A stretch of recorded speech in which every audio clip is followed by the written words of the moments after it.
are some of the hottest soap opera stars on television today, and we've got them for you right here in our studio. Our first two stars are lovers on the screen. Please welcome Alice Barrett and Steve Schnetzer.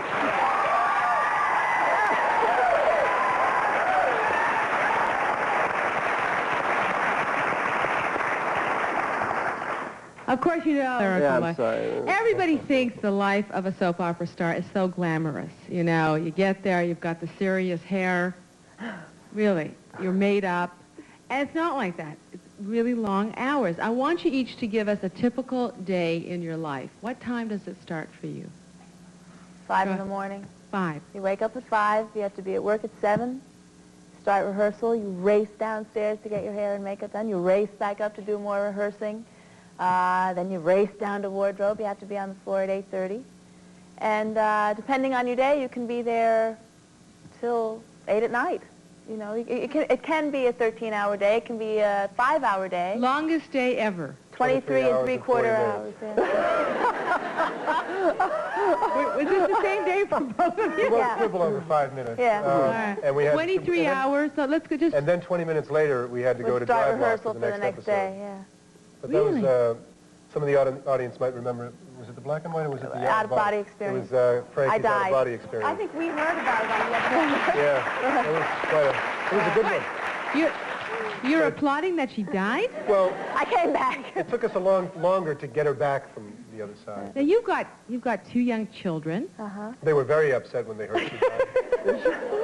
Thank God she came back. Thank God. I was pregnant. I was pregnant with Julia when I did the out-of-body experience episode. How pregnant were you? 5 months. Now, Julia's now 10 months old. Right. But it must be very difficult for you to get up so early in the morning and work such a long day and I have was 2 little kids. wondering why it was a more difficult pregnancy than my first one. It's because I was working, you know, very long days during the second She did pregnancy. a remarkable job. Yeah. She really handled it all very well. And What a pal, what a about pal. 3 days before she gave birth, we had a 23-hour day for the black and white that was episode. the black and white episode. And that probably put her... That's why I delivered 15 days early. Yeah. You take your baby to the studio? Yeah. Every day? Every day. And I she's- bring her everywhere with me, yeah. That's wonderful. And what about, how old is your other child? 5 years old. She just started kindergarten. And how do you find that on the set, Steve, it's Julia, right? Yeah. How's having the baby around all the time? Is that She's the fun? most mature person in the whole studio. She's wonderful. She's got a great disposition. And she's not allowed in the workplace necessarily. Now, what about you, Steve? Tell us a little bit about your life. You're married? Yes, I am. I've been married 10 and a half years, and I have 2 children also. All these ahs behind me. You want him to have a life, right? Be married? Who wants to marry Steve? So they're going... Only 2 offers. I think they were going, because you got kids, you know. They go, when you have kids, and, you know. And you've geez, got, like rolling off a there's log. Ben? Ben is 3 and Max is 6. Oh, go ahead. See, they go to all the kids, surely. 1, 2, 3. Very good. Right on cue. Great audience, huh? Very nice. Very good Very audience. cooperative. All right, so what's it like for you from a father's point of view if you're leaving at 5 o'clock in the morning and working till very late at night and you don't get to see the kids much It's you difficult. take them to the set with you? Not very often, no. They're too old. Julia won't be with us for many more months. No. It'll be too frustrating for her. It's difficult. You know, fortunately, I don't work 9 to 5 days a week or 6 days a week like so many people do. I average about 3 days a week, so I have 2 free days, but the days that I do work, and then the traveling out of town and the overnights, those are difficult. It breaks up a family rhythm, and it can be difficult, but it makes it worthwhile when I go home tomorrow, for example, and Ben comes running out and saying, Daddy, Daddy, it's going to make it all worthwhile again. Do you love working on the soap operas? Because people ask me all the time, do I really love my work? And I just love this job so much, and I feel so privileged doing it. And I really love coming to work and doing it. Do you still feel, I haven't been doing it for this show for 10 years, for as long as, is that how long you've been on? Yes. On Another World? 10 years. Wow. And so do you still look forward to it every day? I love my job. I probably love it too much, and I'm somewhat of a perfectionist, so that I get demanding, not in a celebrity sort of way. I really want it to be the best it can You be. want the quality of the work. Because So- what often happens, what often happens, Jump in any time now. what often happens is You tell they're married, kind of. She finishes his sentences. Sorry, at least I asked. Go ahead, it must be. Well, what happens is I wanted to defend you and say that what you do is you care about the work, as you said. So if a script is, lots of times things don't jive. You know, facts are not correct, and so we tend to be very particular about that. Stephen and I will go in and tell people, you messed up here. This is not what happened yesterday, or this doesn't track. And so that's how we get particular. It's interesting about soap stars because many people who start off as Broadway actors or have a real strong theater experience, they end up in the soaps. And sometimes it's because, really sometimes for good reasons, and that is that they want to be in there. And other times it's because they want to pay the bills, and it's a good way to pay the bills while they're waiting for their big break elsewhere. And sometimes you're in those soaps and it's a steady income coming, and you say to yourself, well, this has been a lot of fun, but I don't feel challenged as a performer and actor anymore. It's time for me to say goodbye to the soaps and go somewhere else. And how many of you have done that? I think that Everybody, you know, you have to have you have to have fans, and by that I mean, in 10 years I've had 5 executive producers, and we're now on our 14th head writer, and I've been very fortunate that almost every head writer that has come along has been a fan of Cass's. So I've had very good story for a long time. But you left for a while, Steve. I did leave for a while. You went to L.A.? Yes. Yeah. And it wasn't because the honeymoon was over. It's because I had worked too hard for 4.5 years, and I had a 6-month-old, and I wanted to get to know him. And the grass I thought was greener at that time. I went out there for 7 months and found out that the grass is the same color. It's the same shade of pale yellow. No, it isn't. They dye the grass out there. No, in L.A. it's AstroTurf, but it's There you supposed go. to be grass. But do you... Right. I have to say, I often think they don't know what they're talking about, because we do hour-long shows in one day. Primetime people do an hour-long show in the course of a week. So if you've got people who are good, if you have actors who are good in the daytime genre, you know that going into primetime is going to be a breeze for them. Because we go in and we do 15 to 20 to 30 pages of dialogue a day. When we go into And more. primetime, how many we can do? 5 a day? Without teleprompters. Without It's all teleprompters, you know. memorize all this? Yeah. Yeah, and we know where we have to go, and we learn, you know, and how many, we all get blown up or die or do whatever we do, so we have to learn fairly difficult blocking. Actually, you know. that's one of the hard. They'll never know I'm coming back. That's where my character went. I used to be on One Life to Live also. Did they send In you to fact, Philadelphia, too? I think they sent me to Philadelphia. In fact, he's probably my parish priest because I played Marcello, the Italian stallion Catholic beer truck driver. Yes, you should probably. And I fell in love with a Wait, woman wait. who was a reformed hooker. And when I found out she had a past, I called off the wedding. I was too straight. So we probably get along real well. I knew it. You I'm played, in Philadelphia. you played a truck driver? Yeah. Like, do your truck driver thing for me here. It's the same thing, Shirley. You know, this is my thing, you know. Maybe I did this a little more, but that's about it. Wouldn't it be great if we saw both of them in a soap opera, and he was his parish priest, and he was... I think that's the beginning In of a new Philadelphia? show, But based in Philadelphia. But he married the woman who played the hooker. Yeah, it didn't work out on the story, but I married her in real life. Well, we know what that's like. Yeah. Yeah. Really? How's it going? All about love. Now let's take a look at Charles and Victoria in the act of romance. Isn't it?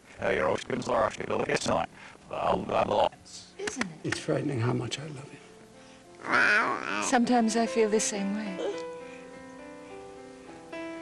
Rachel, you know me to be a man who treasures loyalty. I despise what Matthew and Amanda have done. So do I. And I'm so sorry I kept it from you. I couldn't bear that. But there's no controlling how I love you. Any more than I can control how much I love my children, all of them. Yes, I see that now. But Carl, I love you too, and I always will. Rachel, I came back here.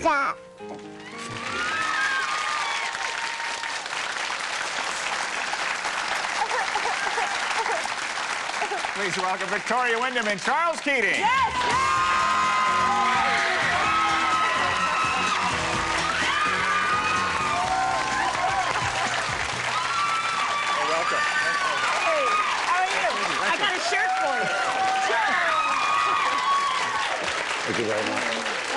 pleasure.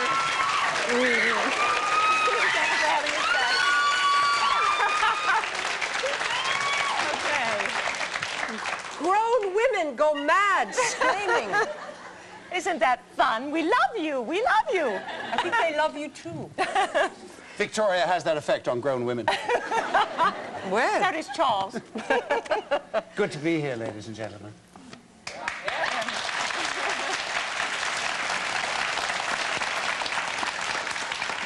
I told them, and I know you heard me because I told you, that I think this is very beautiful. And it's a very unusual idea. A lot of us listen to books on tapes, stories on tapes, which I quite enjoy. But poetry, I went, oh. And there in the setting sun last night, there we were, and I thought, this is so good. Oh, Great, yeah. How did you decide which ones to choose? Oh, that was difficult.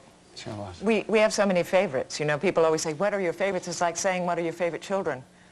They're all wonderful for different reasons. So it was very difficult, and a lot of them are different from what we do on the show, because when you do the spoken word in a recording, it demands different technique than when we do the stage show. The stage show has a lot more silliness and more fun and more humor. Yes, and I don't know if people really appreciate that, but when you're an actor and you're on stage to deliver, or when you're on TV, or when you're in a recording studio, these are totally different worlds. Absolutely, and that's what's been so much fun about it, because when we go out and perform for live, that's one whole different medium. Yeah. And then doing the recording was a totally different set of problems.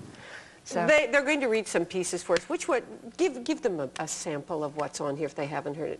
Here's one tiny little thing, if I can remember, and I often cock up the lines on this one, but we'll see. Cock up the lines? Is he English, my dear? I think he is. No, it's just an English expression. Yes, it is. I sound English, but I'm actually a mongrel. My people English. are from Ireland. My people, My people. my tribe. Out of Ireland have we come, great hatred, little room, maimed us at the start. I carry from my mother's womb my fanatic heart. But that's not the poem. This poem is by Cummings. And it goes like this. May I feel, said he. I'll squeal, said she. Just once, said he. It's fun, said she. Did May I cock up? Did you cock up? Or I don't did know, let's try it again. Go. Okay, go.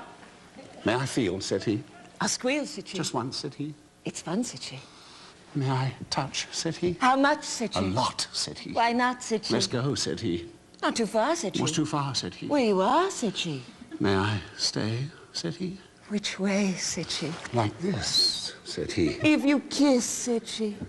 May I move, said he. Is it love, said she. If you're willing, said he. But you're killing, said But she. it's life, said he. But your wife, said she. Now, said he. Oh, said she. Tip-top, said he. Don't stop, said she. Oh, no, said he. Go slow, said she. Come, said he. Oh, said she. You're divine, said he. You are mine, said she. Oh! Oh, isn't that lovely? Oh, that's so wonderful. You know what happens? You are so good at that. What happens with... We oftentimes have such a prejudice against poetry. And that's what's really exciting about this. I mean, to some degree or another, I think they teach it badly sometimes. Yes. Because there are wonderful... There's one particular poem on here, we won't do it now, but it was found in a hospital locker in a geriatric ward in the north of England. And it's called A Crabbed Old Woman. It begins, what do you see, nurses, what do you see? Remember that one? Are you thinking when you're looking at me, a crabbed old woman? Not very wise, uncertain of habit, with faraway eyes, who dribbles her food and makes no reply when you say in a loud voice, I do wish you'd try. Anyway, she runs on and recounts her life. And it's extraordinarily powerful, and it's your grandmother could have said it, or your mum's, and our Yeah, the mums. point is that she wasn't a known poet. Not She was at just all. a woman in a geriatric It's so ward. immediate. So when one says, oh, it's an album of poems, you kind of think, oh, it's a bit highbrow. Well, listen to But it this. isn't, is Listen it? to this. This is so cool. This is so cool. We get a lot of stuff on the internet, you know, like fan mail, like you all send in, and we're so thrilled. Dear Miss Wyndham, thank you very much for making my daughter Shannon, age 12, very happy. She had to do an oral presentation of a poem that she wrote in class after learning about poetry from your album. She memorized also Two Little Who's, which is an E. Cummings poem that we do on the album, and received a 96. And then the class got to listen to the couplets tape. Again, I wish to thank you. That's the kind of Yeah. stuff we're getting, which is so I cool. hope some of those kids don't do May I Feel. Yes. Might get a different- Which is the one at the end where the gentleman's having a great deal of difficulty? Oh, impotence. Impotence. Yes, that was written Very funny. expressly for Charles by Was Peter it? Bars. That's amazing, Charles. She is so difficult to work with, ladies and gentlemen. It always gets a laugh. It's a very funny poem, yes. Yes, of course. Whose idea was it to do this? Actually, it was Charles's idea because, you know, mostly it was the fans' idea. The fans, when the two characters wooed through poetry, the fans got really inspired by that and started sending us in poems that they wrote, sent us poems That they loved. that they wanted us to do on the show. And of course, we couldn't do all of them on the show because there's only so much time. So they requested and requested, and finally Charles came to me one day and he said, you know, we're doing this other two-hander, the Gurney play, and we'd been looking for another two-hander to do. And he said, why don't we make our I'm own? sorry, a two-hander? Two people. Two people. That's two- theater talk. We're yeah. looking for a two-hander here. Shop talk here. Yeah, okay. One okay. set, two actors, that's it. Yeah, Small budget. Small budget that you can tour very easily. So he said, why don't we put together our own show and make it be the spoken word and make it on the theme of romantic love and take it out and give them what they're asking for. And I went, oh, I don't know, because he's really good at poetry, but I was very, very nervous about doing it. Were you? Well, he taught me how to do this. And what did he teach you? What did he Well, say? you have to be a good student. But I have admired his use of the spoken word for so many years. Yes, he can delivers from the soul. But also, he can do something that most actors, whether they come from England, whether they're classically trained or not, cannot do. Which is? He can take a very dense poem that he's never seen before, open it up, and give you one of the most beautiful readings you hear the She's poem such new a again. generous leading lady. I mean, how do you know? That's true, and he taught, Well, just listening to there's him. one tiny poem on there that begins, and I won't bore you with all of it. It's but your voice, Charles. Your voice when you speak. No, it's you not don't just say his hi, you say, it begins. There's a poem. It begins. You That's know? pretty good, though. I mean, you sound like a Shakespearean, classically trained actor who speaks from the diaphragm and the heart and the soul. But it's more than just speaking. It's It's his technique of how he His can make technique? a line, how he can Sounds make a worse line and worse, resonate. doesn't it? Go No, it on, sounds do lovely. But something. there was one tiny poem called F Train, a very peculiar thing, and the lines are, F Train, absolutely stoned, rocking bug-eyed billboards waff, no more bridge than Adam's off ox, pouring over it 16 2/3 MPH sodium vapor light, yellow light, love you. You say, what the hell are you going to do with that? So suddenly all we simply did was went, F Train, absolutely stoned, rocking bug-eyed billboards, waff, no more bridge than Adam's off ox. And ran it through with a percussive kind of thing. And he was doing that long before rap had caught on, let me tell you. Because that was what that was. To show you what a wonderful student you've become, just before we go to commercial, would you read that Edna St. Vincent Millay poem, the one that I love her work and I love this poem. She does it very well. Well, Yes, I'll try you to, do. but my teacher has not been working with me lately. It's called What Lips My Lips Have Kissed. What lips my lips have kissed, and where and why I have forgotten, and what arms have lain under my head till morning. But the rain is full of ghosts tonight that tap and sigh upon the glass and listen for reply. And in my heart there stirs a quiet pain for unremembered lads that not again will turn to me at midnight with a cry. Thus in the winter stands the lonely tree, nor knows what birds have vanished one by one, yet knows its boughs more silent than before. I cannot say what loves have come and gone. I only know that summer sang in me a little while, that in me sings no more. Oh, God, that was beautiful. That was just beautiful. I know. It makes me cry, too. It's wonderful. Edna St. Vincent Millay, all of this is found in this wonderful CD. We will be back with Victoria Wyndham and Charles Keating with us today. Yes.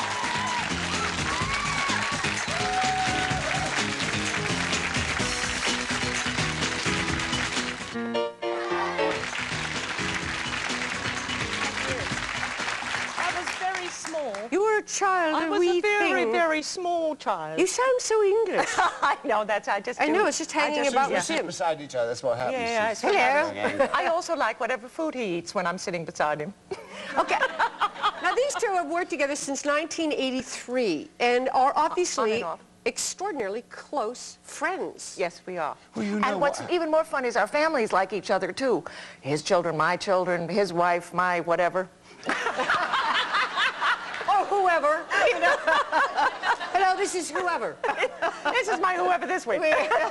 Well, you know what's extraordinary? I mean, the medium of soap is so unique because people follow and the history, and they bring their memories to the table with them. And it becomes like a marriage. The Yes. relationship of every day of, oh, she's in a pissy mood today, or he's off today, or he's a bit, and that gradually coming together, and it's quite extraordinary. Often he complains roundly that he goes from one wife to another. Well, you know, I mean, if I'm at home and my wife's having a go at me at 5 o'clock in the morning, I come in and she has a go at me at 7 o'clock, you know, you say...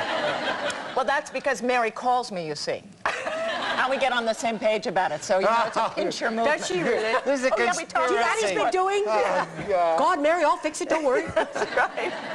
It is, you know, in a sense, and in the years I've been in the business, and you, like Dan and I have a relationship, and you become very close friends. Yes, But you you count two on have each taken other. it beyond But work. you know why? No, which no. is unusual. You know why that is, though, with you and Dan? It's the same thing. Because we sleep together? Is No, that- no, well, could be. Could have something to do with it. That's what I thought it was. Yeah, You could and be. Dan sleep together? Well, everybody thinks we do, so I just say so. Don't we, Dan? That's right, yeah. Yes. There you go. And You to your heard it wife, first Hi, here. how you doing? Just kidding.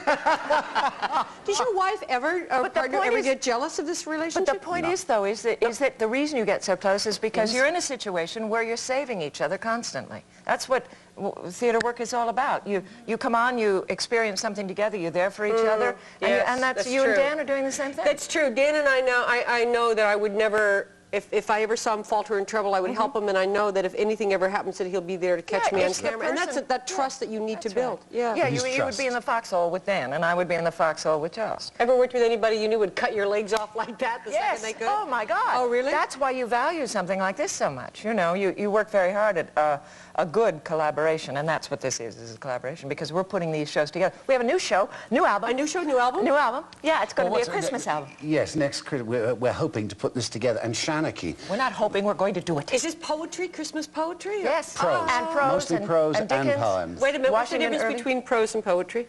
A great deal. yes, So- form. Well, give us an example of each so we would understand. All right. I'll pretend I do tiny bit of, understand, a and I'm tiny only bit doing it for you, of okay? Oscar Wilde talking about his son, Cyril. A day or two ago, Cyril came to me with a question. Father, do you ever dream? Why, of course, my darling. It's the first duty of every gentleman to dream. What do you dream of? Asked Cyril, with a child's disgusting appetite for facts. Then I, believing, of course, that something picturesque would be expected of me. So that's prose. Wonderful prose, Oscar Wilde. A verse piece would be, let's say, a piece of doggerel. Two little who's. Two little who's? Classy bit. Yes, all right. Two little who's. He and she, Under are this wonderful trees. smiling stare. All realms of where and when beyond. Now and here, Far from a grown-up I and you, full world of known. who and who? Two little lambs, and over them this, aflame with dreams. incredible is. So there's structure, there's form, there's rhyme. Okay. There is more structure, form, and rhyme in poetry than prose, which has the ability just to sort of ramble and wander. And word. prose is more narrative. okay. Poetry is an examination of just the sounds of words, also juxtaposed with their meaning, juxtaposed with the phrasing, which creates the verse. That was pretty good, actually. I'll say that. It was very fun. Very fun. Okay. Yes, I thought I was back in school. So, thank you, Miss Wyndham. I have it now. But the thing I was Could going I to say leave is Shanachie Records. Shanachie is an Irish word for storytelling, and was really sweet to take us on with Yes. this project, because it's not exactly a massive sell, but they've voiced an interest in a Christmas album for next year. Dickens, It's going to be a prose, classic Christmas album. Washington Irving, some we're gonna songs sing? from 14th century things. So it And could the be night quite before engaging. Christmas, you must. Yes, we probably are going to do that one. Yeah. It's on the list. Yeah. Well, you know, it's like putting it'll this make the together. cut. You shovel them all together and then you gradually try and Yes. weave it and what fits. But we've and how. got some wonderful, wonderful pieces of material that are so classic and so unknown. It's really going to be special, and we're making a show out of it also. How do you so find it's them? How going do you to be- do this research? Well, reading? we do the research. What's we a do reading? Just endlessly do research. This one has been very, very interesting to put together, and it will be a very, very interesting show. And so much impetus comes from the fans. Yeah. For instance, today, later on today, before we go back to New York, because we're in the studio first thing in the morning, we're going over to Indigo. Books in Toronto, Books Yonge in- and Eglinton? The one in Burlington. In Burlington. In Burlington, they're doing. okay. Yes. And the fans, they tell us there are going to be quite a few fans there today. Oftentimes they will say, what about this piece of material? What about that piece? Yeah. Yes, And and you'll they'll be send you- suddenly they'll send discover them in, things. that's true. The little bit of Oscar Wilde that I did just then, which is on there, a friend of mine sent to me. It isn't published anywhere.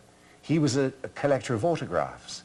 And here was this letter of Oscar Wilde. And then there was that lady that sent us So he the sent it poem to that me. we do early on in the show. Do you write poetry, either of you, both of you? Oh, we both fiddle around with it. No, but poetry writing no. is very hard. No. Very Really? hard.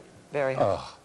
It's hard the enough to read loneliest, it, most much less- agonizing job. I would imagine, There though, that is. you would be so I do critical lyrics. of self because of what you're, Exposure to everything else. Shakespeare, you sit down there to start to scribble and you say, Keating, were you an idiot, you arrogant fool? You can't scribble anything.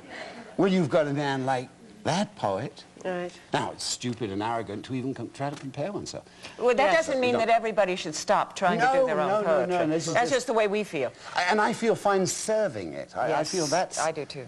Yeah, that seems if to I me could be Yasha Heifetz and play it well, then I could the be closest happy. I've gotten is a lot of lyrics, and I work with a collaborator in You're the really writing good at area. that. You Yes, have been yeah. really. Yeah. We should actually save Indigo in Burlington. Thank you, Vern, for the note, because for those of you who are going to show up today, it was actually yesterday they were there, so don't all arrive. Oh, was it? Yes. So don't all arrive and God, make what them all world crazy am I out in? there. I want Charles, I want However- Victoria, I won't leave till they However, come. the CD will still be there, even though we Yes, aren't. yes. Even though we aren't. So go to I Indigo look and buy forward it. to your Christmas Yeah. treat, and I thank you for As soon as it for comes out, this. we'll send you a copy. Yeah, I really will. did. It's so nice to have this to listen to. It's very nice by the setting sun in your car. I highly recommend And it. there's quite a bit of music on it, actually. Yes, background. nice music. And that's the music was done by his son, Jamie No. Keating. Yeah, yes. he composed and he played. And he's going to compose even more music for the Christmas album because I've insisted.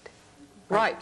And don't mess with Victoria, Yeah. okay? She gets what she wants. She's a tough broad. She is Jamie a will do tough- it. Okay. The guy with him is Mr. Charles Keating. We're going to take a break. We're back in a second.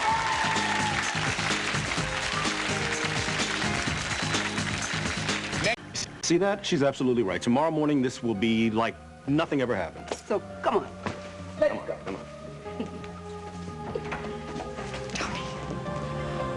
I do remember what happened to the character of Winthrop in this book. Is it bad? He's murdered. Oh, my God. Do you think that this part of the book will come true too? Ladies and gentlemen, Linda Dano.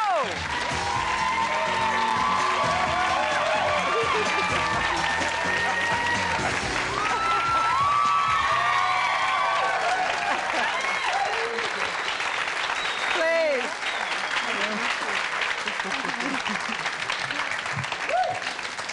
9.5. 8. 10. Is my tag from Loman still on me? Oh, 8, No. 9.5, 10, but you're so I'm tall. big. Tall. What is my excuse? It's a sign of, you say high intelligence, but that doesn't work for me, does it? Doesn't work My for feet me are small. either. Yeah, then I don't. Oh, it doesn't. What do you mean it doesn't? This is, Hi. Hi. Hi. you obviously started out to be in this decorating world. That was your I intent? did, yeah. I've written 2 books now. Last year, Looking Great, for Right. the body, how to dress and put together some style in a wardrobe that didn't cost you a fortune.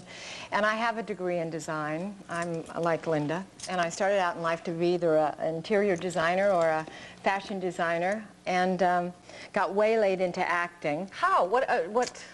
You know, it all started because I was a kid and I was working in California, and a friend of mine wanted to be a model, and I went up with her to try and get her started in a modeling agency, and the agent at the time asked me about me.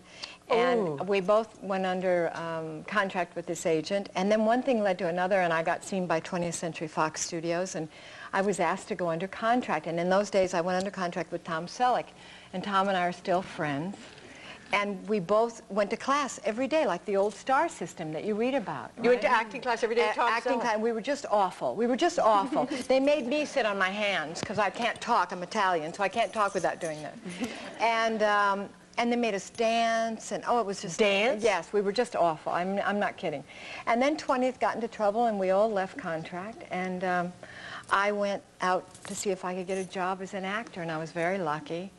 And I started to work right away. And when I moved to New York, where I live now, with my husband Frank and my mother and my dogs, I started my business, my style business, my fashion and decorating, while I was acting, because I was doing a soap and I'm not on every day, and God forbid I should have any time off. And I started to do this business, and then one thing spun into the other. You're hearing my whole life story, you know that. Yeah. And I started to design for QVC, and I do accessories for them, and then the books came out of this. Are these your accessories you wear? No, they're not. Well, the bracelets are, but no, I don't have on any of my own now. Do I have earrings? Yeah, I do. Yeah. Okay. Do I have earrings? I forget. But you have no blouse on. How did you forget that? Thank you. Did you hear that? It's a great book. You didn't hear me. It's a great book. I don't have a blouse on? What did you say? Can I tell you why it's a great book? No, why don't I have a blouse on? No, you said you have earrings. I said, yeah, but you forgot your blouse. Right. That's how you get you. Okay. Why is it a good book, Linda? It's a good book. You know, there are a lot of decorating books out there. Yeah, the world needed another one, right? like all That's of them. what I thought when I thought, oh no, not another one. Yeah. But it's great because you feel like you've been to the psychiatrist about decorating. I know. What does that mean It to you? You've means been to the because psychiatrist? most people have so much anxiety about decorating that they Don't can't you? get past it. They can't It's get true. past their anxiety. They need someone to sit them down, organize their mind for them, tell them how to approach it, and that's what Linda's done. I think most of us are very intimidated by it because people watch shows like this and they see you and they see you and they see the book, and then they go home and they look at their place and they go, where do I start? Yeah. What do I do? You don't know where to start. It really scares you. You go into a department store or a furniture store and you don't know what style you like, let alone call it anything. Yeah. And before you know it, some guy is telling you, oh no, buy this and buy that, and you get it home. It's not about you at all. Right. It doesn't have any relationship to you. That's worse. And that's worse. Then you walk into a house that's not yours. It's a pretty hotel room. You don't want that. A home should be you, not anybody else. But I see that happen with people who have lots and lots of money. When I have gone to their homes and the decorator's been in, and it's like, Who lives here? yeah, whose place is this? Yeah. It's the decorators. It isn't them. Yeah. You know, I do believe that style, and that's really what I'm talking about, is style, not fashion. I don't believe it has to cost a lot of money. Well, what is the difference between style and fashion? Fashion is what somebody that's famous tells you is in at the moment. Okay. If in clothes, it would be if they all say you wear skirts up to your yin-yang, and you go out with fat, dumpy legs and wear little skirts that go up to your yin-yang, you're in fashion. It's You're also not in much of a serious style, though. So that's fashion. Style is really you. It's what says you more than anything else. If you have a home that doesn't speak you, when you walk in and you take that breath because you've worked hard all day long and you've had a million problems and things, and if you don't feel that kind of comfort and freedom and safety, you haven't done your home right. It's Okay, really that so simple. for those people who have that problem, where are we going to start? A few tips here? Well, that's why really I've written the book, it gives you lots of guidelines, and it tells you just enough. You don't need to know the 700 paint techniques. Trust me, you're not going to use any of them, except maybe one or two. I've broken down the personalities of rooms. I've given you enough information on the kinds of furniture. So people when can you recognize go in, themselves. right, you'll know what to say. No, I don't want that. I like that. And you won't be confused. Now, we do have some photos of your home, so let us take a look at those. Now, I did these, really, Deanie, because I wanted everyone to see the tricks and the little things you can do that cost no money. Now, this is my living room in New York, which is also like an office for Frank and I. And I've done this like summer with slipcovers, because I live in a townhouse, and a townhouse in New York, like here, has no windows on the side, so it's very dark in the summer. Now that works in the winter because it's dark and cold and snow and all that, and you put a lot of lights on. In the summer, it's like you live in a hole. So I lightened it up with slipcovers. And what do you do in the winter? In the winter, I take the slipcovers off. That's the same room. So the same thing you were looking now at. you know another person who does that. I know, we were talking the other day about people who have winter and spring things. Right. And now I know two, you and Linda. Well, you know what? You all And look, think here it is that in the costs summer. The a same fortune. room in the summer. Can you believe and that? it doesn't cost a fortune at all. That's the same it was room really in the summer. inexpensive. And yeah. I can That's see that amazing you've difference. also changed what's on your coffee table to lighten it up I a did. I little put a bit. lot of candles, which is a And real you- inexpensive way to go. I And you- did shells. These happen to be shells that Frank and I collected on a trip, a free trip we went on, which are the best kind. Those are the best, yeah. Yeah. And your sailboat, that says summer Sailboat, I bought a little sailboat, a reproduction sailboat, and everything else is really the same in the room, except for I put a Pottery Barn. Do you have Pottery Barn up here? No, we No, we but wish we you did. have stores like it. Yeah. That it's a sisal rug, so I put that Yeah. down. And your dining room in winter or summer? This is summer. I With your put slip two covers. slip covers on the Okay. back chairs over the whole Chippendale. They're reproduction chairs over those. So they look upholstered, but they're not. Right, and they're not. Good, huh? Yep. Yeah. And here we go without the beautiful. slipcover. Yeah, without the slip cover. So now we see the carved chair, which is a Yeah. nice different look Yeah. completely. It also makes it less boring. This is your That's place true. in New York. So you have This a place is in New it. York and a place in Connecticut. So Yeah, I you do do. the same thing in both places? You have No. a winter look and No. a summer look? In Connecticut, I don't, because Connecticut is, I told you we live sort of in our hobby. Frank and I, all these years together, have become really passionate about 17th and 18th century American antiques and the period. I don't just collect furniture and accessories. I know a lot about our history in America, how we all got there, about our forefathers. I love all that. I love everything about it. So we collect that, we live in it, we sit on hard benches. You'd hate it, but I like it a lot. It's all pine, I would assume. Well, no, 17 days? I'm earlier than that. I collect William and Mary and Pilgrim, which is not pine so William, much. Mary, and Pilgrim? William and Mary, really of old. William and Mary, which is about 1680. Who are William and Mary? William and King Mary and a were the queen. king and Oh, queen of England. Oh, that Now, William and that Mary. William- Well, I didn't know. Yeah. See, well, hey. William, Mary, and no. Pilgrims. I thought right. it could have been Well, some- it's yeah. close. Okay. You're close. So that's what I collect in Connecticut. So that's very different than New York. Well, you have your passions at home. Yeah. Yes, I do have my You passions do. at home. You want to tell us what they are? Well, I don't know if it's okay for TV.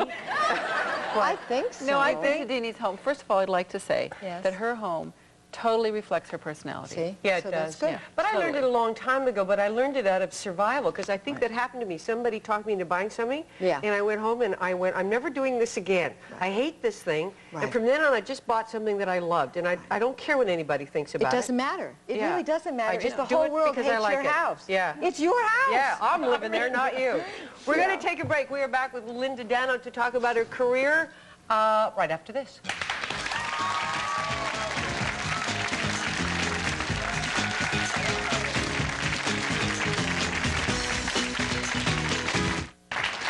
Okay, we are back with Linda Dano, whose latest foray in the publishing world is Living Great. But this is a woman who wrote a book last year about fashion, and obviously fashion and decorating are very interconnected. But what's your bottom line on fashion for women? Again, the fashion, the style thing? Yes, fashion and style. I think you already have much too many clothes. I don't think you need another bloody thing. Do you have very few clothes? Yeah, I don't have a lot of clothes. I really don't. No. And you've got to clean out that closet. Please, God, clean out that closet. I bet you have things hanging in there from high school days, don't you? Yes. Yeah, I know you. Yes, I know yes, exactly yes, what yes. you have. And you have stuff you bought on sale. Ooh, you love those sales. Have you ever worn it? Probably not. I think that's probably one of the great rules, is unless you love it, Can't buy it. don't buy it. Even And if it's got to go with stuff. You know, just to be buying for the sake of buying. I know it's fun to shop. Nobody loves to shop more than I do. But I, believe it or not, am really disciplined about it. You are a shopaholic for furniture, Mary and William Pilgrim. Yeah, but she says she doesn't Right? buy. But And you have an inventory for two houses. adorable. An inventory for two I houses. do. You catalog But it she all. doesn't buy things she doesn't like. She said she's Right, but do very you do the careful. same with clothing? Are you that organized? Yeah. You are. But you know, look at her, Whoa. Dee Dee. She's got this strong sense of style. Look at the way she's dressing. It's like I'm not here. I like that too. I'm sorry, You but can it's talk true. about. I like. It's like I'm not here. No, I do like But that. you have a I very love it strong when sense Frank of talks about me to other people and I'm there. I do love that. What does Frank say? Oh, he's great. He's great. He'll He say- says all the right stuff. Does he? Yeah. How long have you been married? A long time you've been with this Vivian, man? how long? 16 Vivian, years. how We're long? never sure anymore. I have to ask Vivian. I My have to assistant, tell you. Vivian, how long Yeah. have I been married to this one? I don't know because I said different. We were on a little trip. Frank and I, for the first time, left our home in Connecticut and went to England for Christmas to spend Christmas with some dear, dear friends. And we were sitting at dinner in London before going out to see them. They live in Cambridge. And I said to Frank, because our anniversary, we think, we're not sure, is the 26th or 27th or 28th of December. It's around. So it's around that. And I said to Frank, honey, you know, while we're away, we're going to have our anniversary. And he got that, you know, the deer in the headlight look. And I went, no, Frank, it's all okay. right. It's okay, honey, don't panic I'm yet. not really sure of the date myself. And he said, do you have an idea? I said, I think it's the 27th of December. And then he said, how many years have we been married? And I went, beats me. I think 16, but I'm not sure. Is there anyone who knows? Not really. Do you know, Vivian? 16, for sure. Have you been with Vivian longer than Frank? Yes. I'm getting that feeling here. Actually, Yeah. Vivian is probably Frank. I just dressed her up for different occasions, you know? Now, Vivian is your assistant. Yes. And Vivian, how long have you worked together? 7 years. 7 years. Oh, but so Frank's been around longer. Oh, yeah. Oh, yeah. Oh, yeah. Yeah. Okay, there is that story that you two are okay, fine. I don't know if you know this about Linda, but she has won an Emmy for her role Thank on you. Another World. Thank you. Yeah. She wrote, besides writing a fashion book, Living Great, and a book, a decorating book, and a fashion book, she also wrote a book from her alter ego, a Harlequin romance. I did.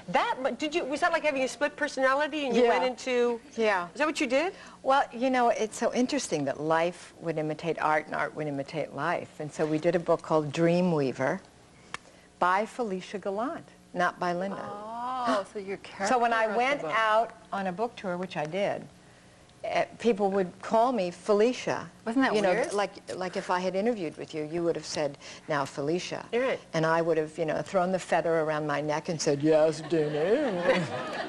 What is it you'd like to know? I mean, I went on the book tour as Felicia, and I was telling Vivian, in fact, just the other day, that it was so bizarre because the longer I went on the book tour, because I was going as Felicia, the more psychotic I started to I was going sound. to say, you start to lose yourself. I did. I started to make things up. I just, if you watch the tape, because, you know, they always keep a log of the tapes from all the different shows, I truly look like this poor thing is going to end up in a little home somewhere. I mean, I was really out there. Welcome to the Outer Yeah, Limits, ladies. truly. You wrote the book yourself. You said we. Was it you meant yourself? Well, I And had Felicia? I had Did you put yourself in yes, her head to Felicia figure out- wrote the book with help from a woman by the name of Rebecca. Okay. Yeah.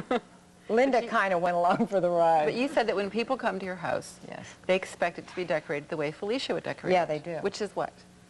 Well, she's very flamboyant, isn't she? Sure, She would have a lot of white and Boas and opulent things. boas and a lot of And fur huge crystal rugs. chandeliers everywhere. Crystal chandeliers, a lot Yeah. of silver, and Yeah. she'd have all that stuff. Be very opulent. But they're surprised that you don't live Yeah, that way. I don't live that way. I drive a truck, and oh yeah, I'm the opposite. What do you mean you drive a truck? I do. I drive a four-wheel drive So do truck. you. So do you. Oh, I don't call it We a all truck. drive. I call it a truck. No, to me a truck I have to is... hoist my mother up into it. That's No, a no. truck.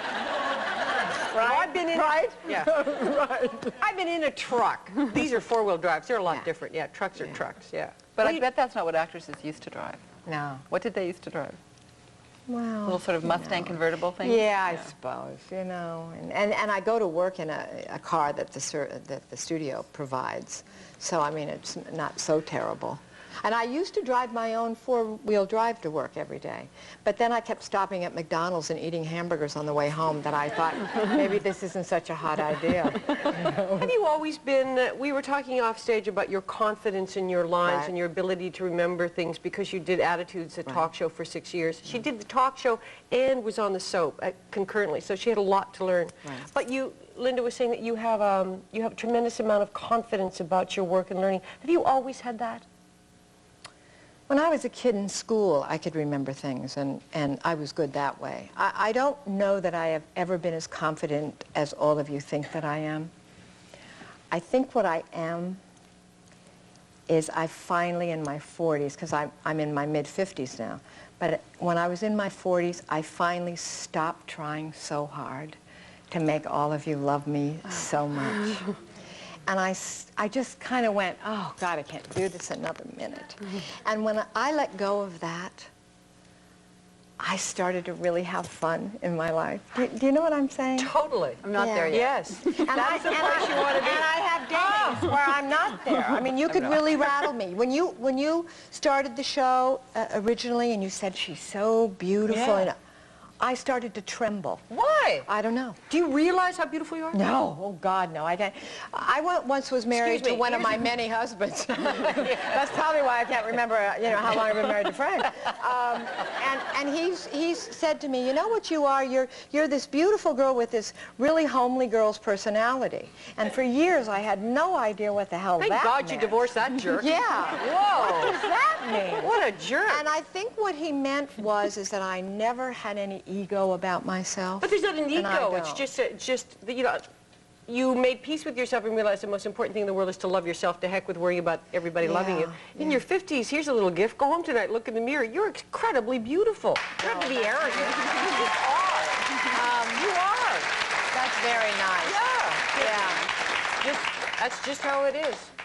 And this is the book from the lady who's written once more about style as opposed to fashion. Living Great by Linda Dano. We're going to be back with Mrs. Green Thumbs right after this.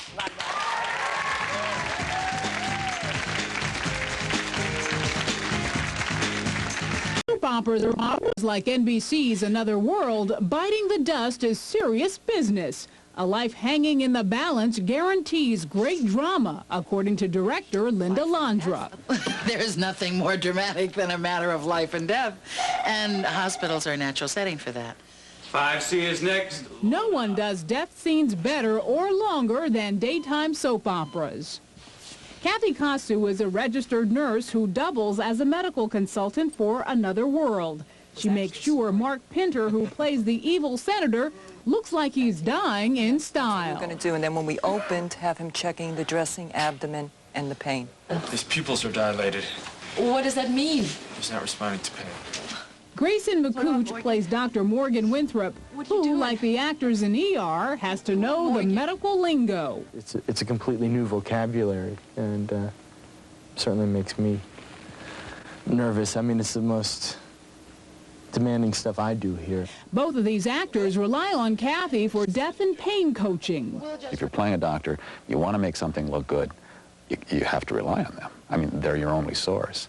Do that later as an insert. Kathy's medical coaching business is booming, but through the years, she has seen her share of big-time mistakes. Sometimes the mistake is so obvious, it's embarrassing. There's a respirator in the back that's swishing up and down and all kinds of noises going on, and there's absolutely nothing hooked to the patient. It's more exciting if it's believable, so I think every show really strives for believability. You gotta hang in there for me, Grant. Since audiences demand realism, hospital death scenes can make or break the career of an actor. If Kathy does her job, we'll stay tuned. Grant, no! No, Morgan! Grant! No, Grant!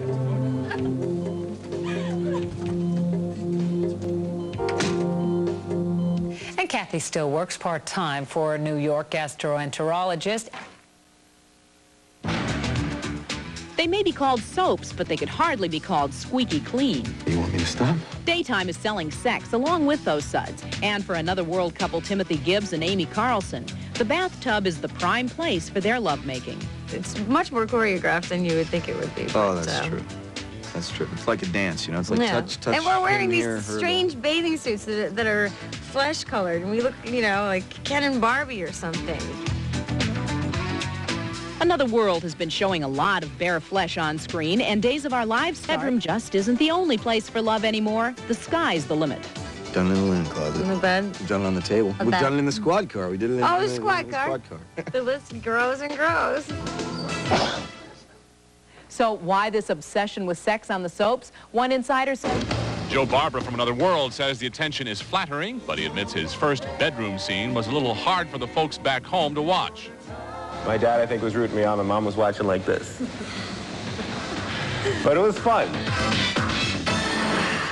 So remember that boxing guy, Joe Barbara? He and E.T. go back a long way. Before Another World, Joe worked in our New York office carrying equipment and helping crews set up for celebrity interviews. Just so he didn't get a big head, we made him carry our gear to his own interview.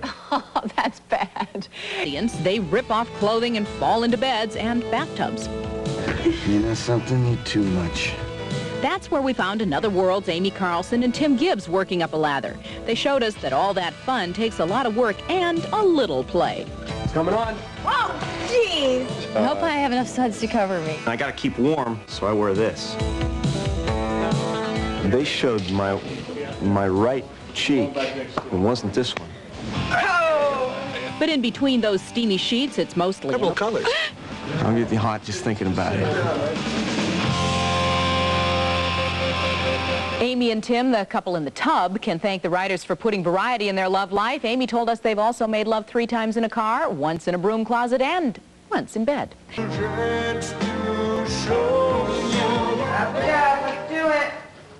We paid a visit to the sets of Another World and Guiding Light to see just how far they're going. And what we found was pretty steamy stuff. At a recent taping of Another World, these 2 cops were more concerned with fighting grime than crime. So when the blues come off, what's really under those soapy suds for actors Timothy Gibbs and Amy Carlson? Well, I wasn't really wearing much of anything. Couldn't you tell? I mean, what did you see in that? Just for the record.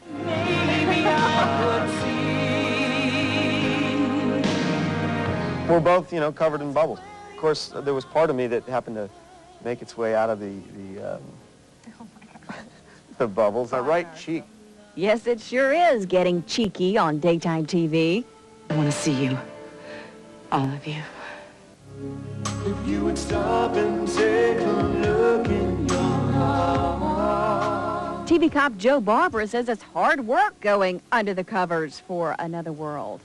You have to roll and make sure that nothing is exposed and make sure that that the sheets are covering the right parts. And what if the sheet slips? I'm wearing absolutely nothing. No, that's not true. Mom, that's not true. Here we go. Roll it, Bobby. Sorry, it's okay. Get my butt covered. I'm covering my butt, Ma. Well, if you got a problem with that. You know, everyone's doing it. The same number. You're doing mean boogaloo, Sinclair. Okay. Summertime has things cooking up for Another World's Amy Carlson and Tim Gibbs. Their breakup has led to makeup and talk of a wedding. They've had their ups and downs. This is definitely an up time for them. You know, they're getting into it. Because you're wearing less clothes, it's easier to get out of them. And then we go like this. No. We have fun. We have fun. We make it fun. I mean, yeah, we just joke around and have a good time. You have to have fun to take the pressure off. Totally. Is this supposed to be wrapped? Blame it on the college kids. We're going to send you off with more of our visits to the sets of the sizzling summer soaps. See you tomorrow. So long. All right, Lumberjack, 1, 2, 3. Is this good here, Bob? 1, 2, 3. 1. Up on the diagonal. Hey, Dom, do I make a good guacamole? Dom, have you ever had his guacamole? Carl, do I make a good guacamole? You guys have had it? Okay. Good lip work? Sucking cue? Ew, sounds like you're eating chicken. Another World steamy couple, Timothy Gibbs and Amy Carlson, agree. I guess here and there it's steamy, but definitely nighttime, I think, pushes the envelope. Tim and Amy had a little fun on Valentine's Day auditioning real-life lovebirds for a walk-on part on Another World. What made the winning couple stand out? They were so sweet, and they were just totally in love. Okay, picture this. Your husband is a soap opera star and a total stud. He's on Sunset Beach or Another World or whatever, and millions of women want your man. Well, that may sound like the perfect guy to some, but the problem is, every day he puckers up with another girl. Robert Kelker Kelly puts steam in the scenes on Another World. And then I come up and we kiss and you fade out. Got it. And Hank Shane heats up Sunset Beach. But when the soap hunk sexing up a scene is your man, you watch with different eyes. All of a sudden he's kissing another woman. I'm like, wait a second, he looks hot and great, but who's that? Miriam Parrish met fiancé Robert on Days of Our Lives, but that doesn't make his love scenes any easier to take. I've said to him before, kiss me like you do your co-stars, you know, just to see how it is. Completely different. They're really getting down there. Missy Hughes understands husband Hank's job demands. The actress met him working on Another World. I'll look at it and I'm like, oh, but it's just the nature of this business. And he comes home to me at night and gives me his check and... It even unnerves Hank's on-screen love, Laura Herring. You know, she's a really wonderful person, and to be kissing her man, you know, it takes a very secure woman, I think. Robert Kelker Kelly will be laying the big kiss on his fiancée very soon. Their wedding is scheduled to take place in June. Fun talking to those cops. Did you hear about the proposal? How would you like this, girls? He proposed to her in the shower. Talk about a steamy scene. Wouldn't you love to be proposed to in the shower? I'd love to be proposed to any place. The cops you just saw were actress Amy Carlson, who plays Josie Watts, the rookie cop, and Timothy Gibbs, who plays Lieutenant Gary Sinclair on the show. Come on down here. Hey!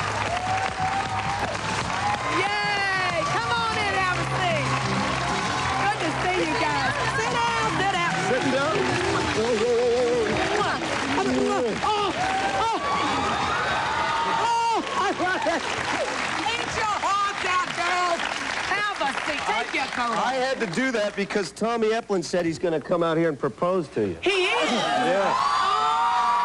Oh, really? That's what I heard. Shower backstage? He was asking if you were single. And you know what blows me away is y'all showers really work there. Oh, yeah. Yeah, they do. They do. And let me say, and you guys can work a shower. Yeah. Oh.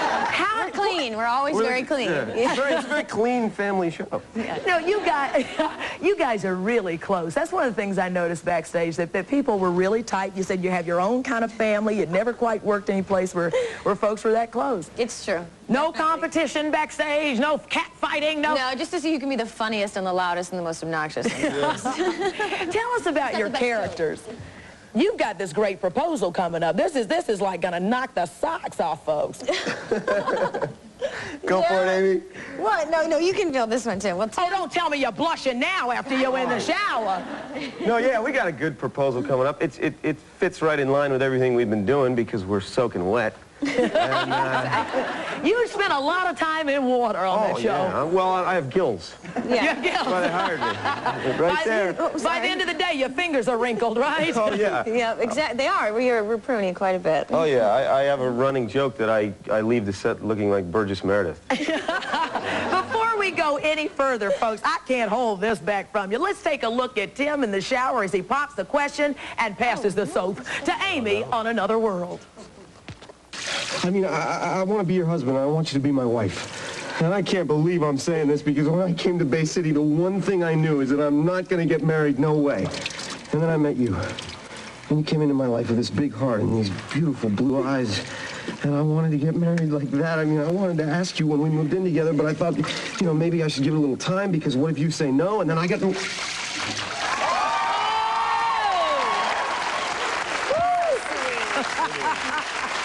Sorry. That's quite a nice thing. Look, I want to know, how many takes did it take for you to get that scene together? We only had one because I pull him in the shower and... One? We had one. We only have one. One take. Yeah, One take. one take. I've seen you guys in bathtubs and shower. What do you wear when you're doing those scenes? Not much, I'll tell you. Not much. Bathing suit, new flesh-colored bathing suit, you know. Do you ever get embarrassed? Oh, yeah. Never, no. I was horrified when I first, I walked into a wardrobe, and the first time they put me in something like that, I said, okay, where's the rest of it? But no, on it went, and I just, thank God I'm in the tub, you know, because at least I'm covered by the water. More bubbles. I'm always saying, more bubbles, more bubbles. And then you have 15 stations, and there are Thank you, guys, it's good. That's good. We're good now. Enough already. Time to stir the bubbles some more, ma'am? Believe it or not, Another World has been on the air for more than 30 years. It made its debut in May of 1964, and I was just talking to this lady right here, Rose, who was watching the show the day that it came on the air. What'd you say? Come here, Rose. I got a picture. You got a picture? I just want to hear, are you going to be at the luncheon next month?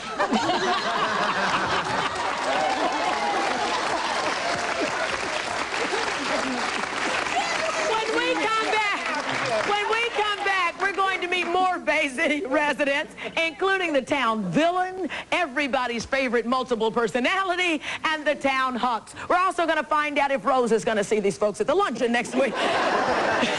But first, another look at Tim and Amy as they try to clean up their act after a hard day on the beat. Oh, no. I'll be the fire beneath your skin. I'll be the wave that pulls you in. I'll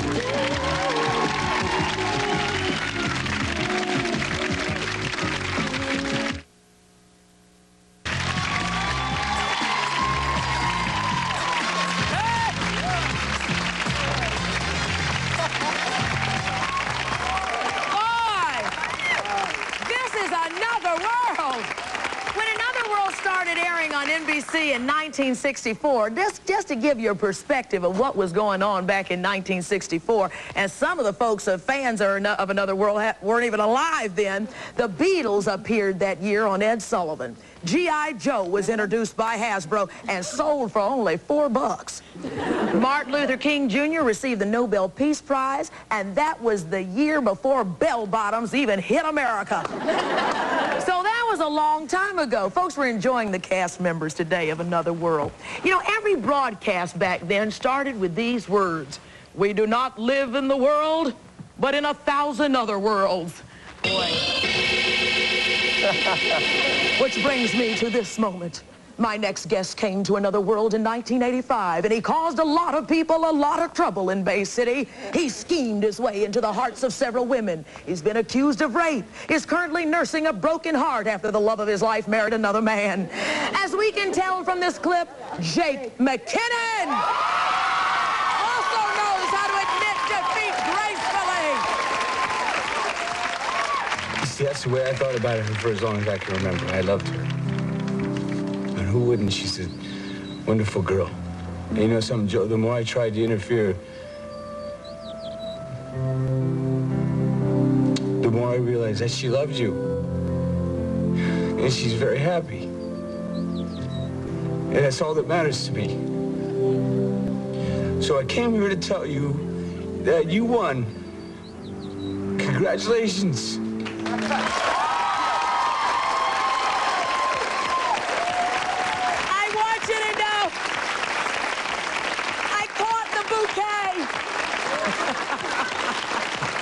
Don't you love it? Hey, girls, catch!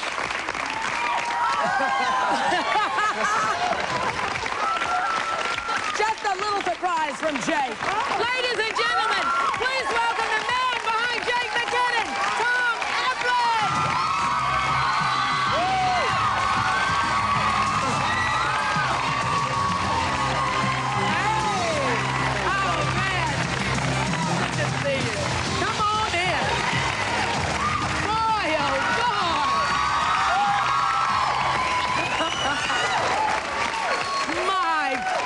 My goodness, the man people love to hate. Wow, you really really have done a thing with that character. Yeah, it's been a lot of fun. I got to thank Rolanda for getting all my family here. Yeah. Tell us how this role, how has it evolved in the times that in the years that you've done it? It's been a train ride, and you have to thank the people that write them. We've had several groups of writers. Unfortunately, I have a catalyst-type character that that is easy to act. I mean, the bad guy's always easier to act than the good guy. Isn't that a great role, though? Yeah. The bad guy's the best one to be. Hey, girl, what's going on? I know these people. Yeah, you know all these folks. Some of these folks have been watching Another World since it started in 1964. Yeah, y'all shouldn't change in front of that TV, because we can see back the other way. You have left the cast a few times there, right? Yeah, you go try to get another job, nobody else will have me.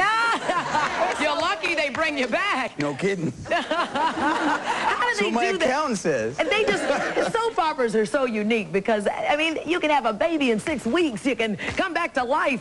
You've had some pretty interesting comebacks. Oh, yeah, with no education to speak of, I own a newspaper.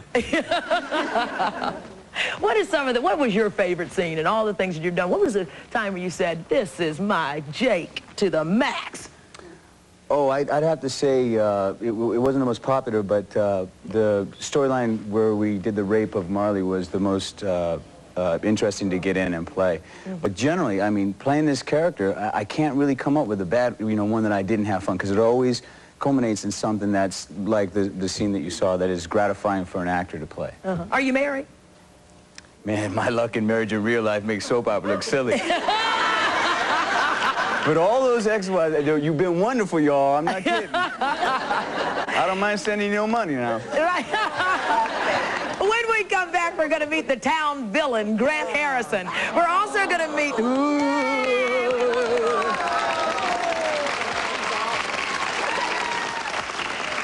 also going to meet two of the hunkiest men in medicine who have women all over Bay City and probably all across America begging for CPR these days. We'll be right back.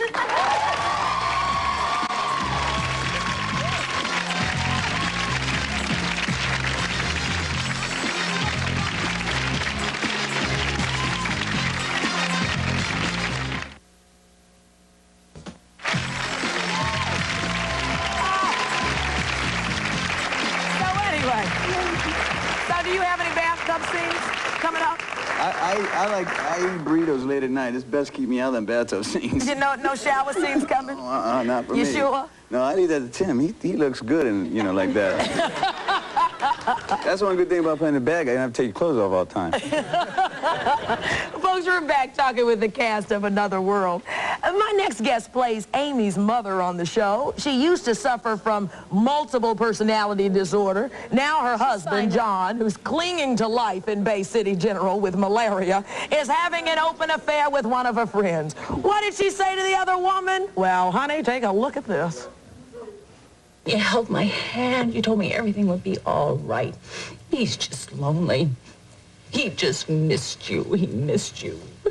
It would be okay, and I believed you. Oh, God. Because I thought, oh, you were trying to help me. But what turns out is you were stealing my husband. No, I was not doing that. I was a friend of John when he needed one. He just happened to be there for him. Because you weren't.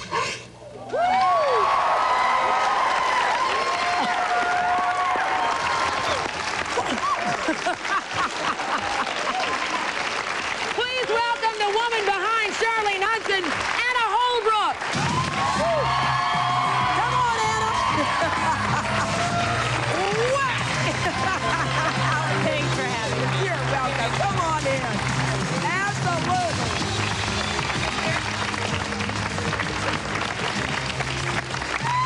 I tell you one thing, if I ever had a role on a soap opera, I want to slap somebody. They're like, phew, just slap. How do y'all do that? I mean, do you just say, go on, hit me, give me your best shot? Great zest.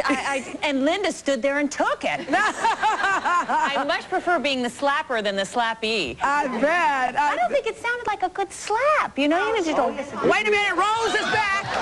Wait a minute, Rose. Come on, stand up, Rose. You didn't meet Rose, but come on, Rose. Rose has been watching the show since when?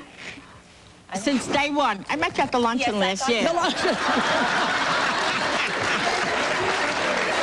know, I don't even want John to get better. What he's done to you. What he's done to you. Hey! Go for it, Rose. I used to love Felicia Gallant. I don't like Felicia. Sweep the floor with her. Come here, Rose. Give me a 5.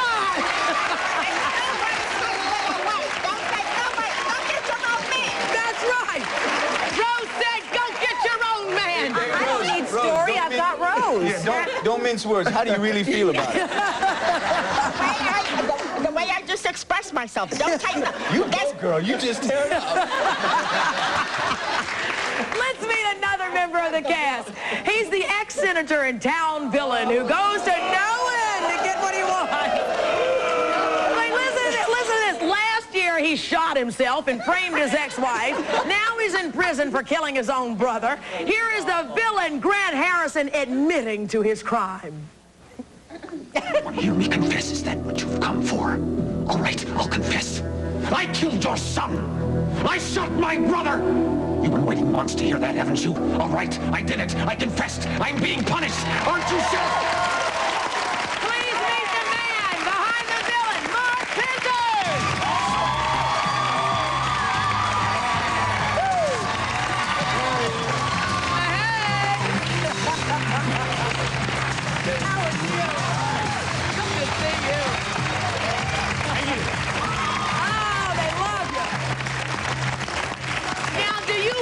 The street and people like Rose come up and say, now you!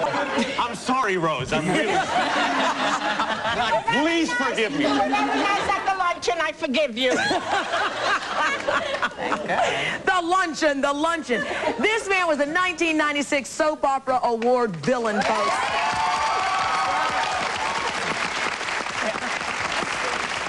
I have to say, Tommy was a winner last year. I have to say that the fans are the ones responsible for that award. Thank you very much. Yeah. You know, I guess that going into my 4th season, I know that we cannot do our shows without the wonderful people who are part of our family who support us. And they keep talking about this luncheon, Rose's luncheon.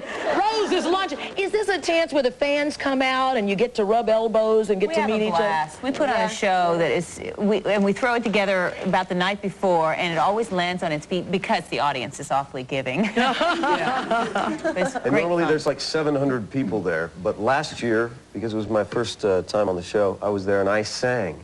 So this year, there'll be no one there. Yes, they will. 2 ladies back there are going to show up. He's going to sing again, too. Oh, no. Yeah. Oh.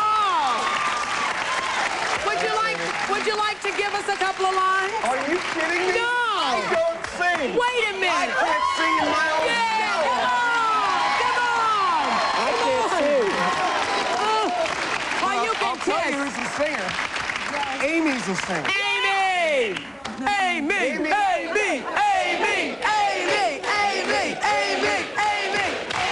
Come on. What, I'm supposed to do something now? Yeah, sing a little ditty. She Happy birthday's always very good for you. She sings feelings to relax her before she goes. Yeah, we'll let her think about it during the commercial. Amy, do you sing in the shower? Coming up next, the doctor every nurse wants to scrub up before surgery. We're also going to meet another world's heartthrob paramedic who's also graced the cover of Playgirl magazine. That and a lot more when we come back. And maybe Amy's going to sing.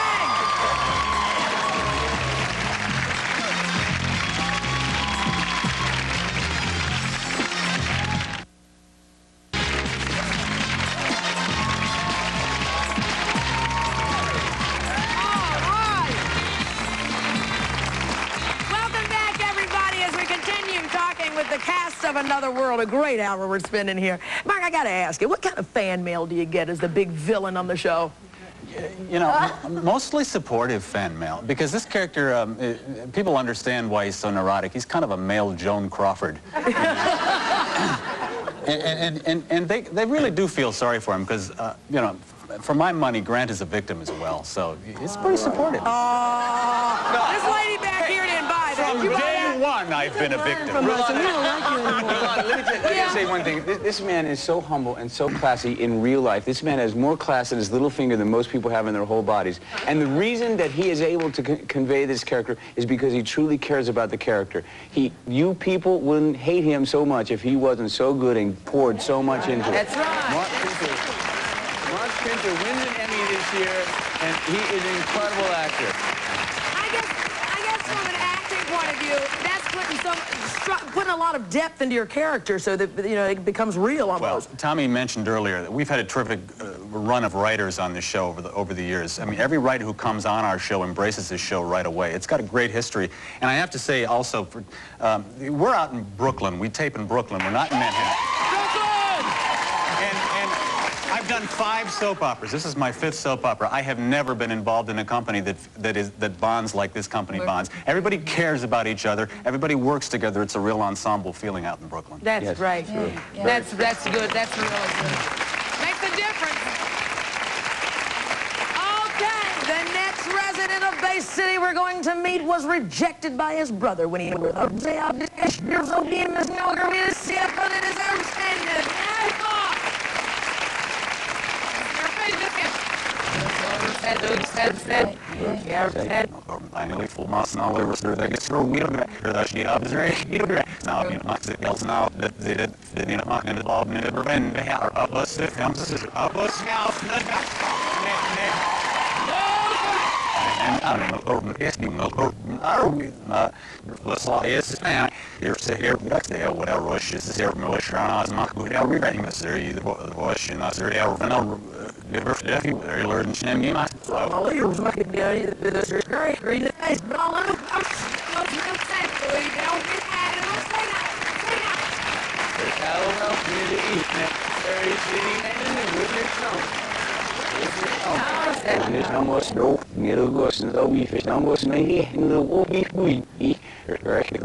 And the one you was very shitless. Yes, younger as what was, and last the surfams was very salad up there. It'll be none of us.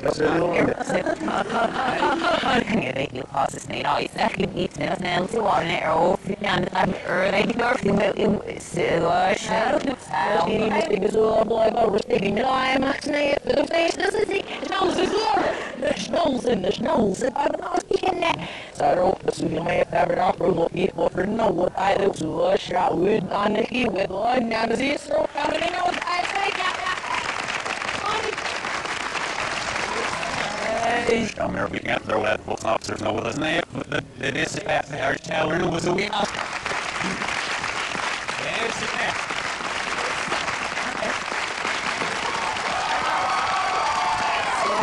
Bro, water problems, yes, in on the Wilson. There's no love, there's no love.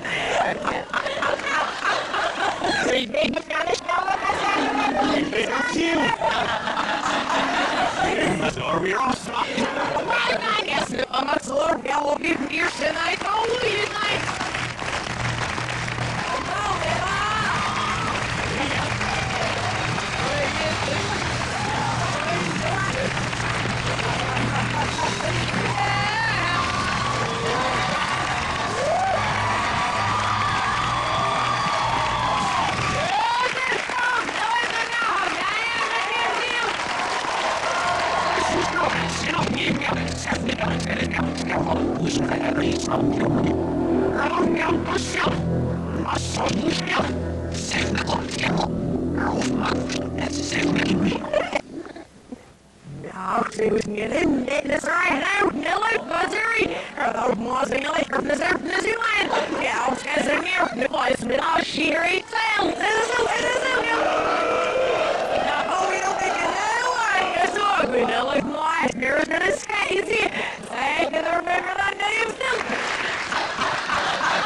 Yes, it all you so you get back or I'm sorry I love me to see it for the one and found this and I'm in say no how do we see it in for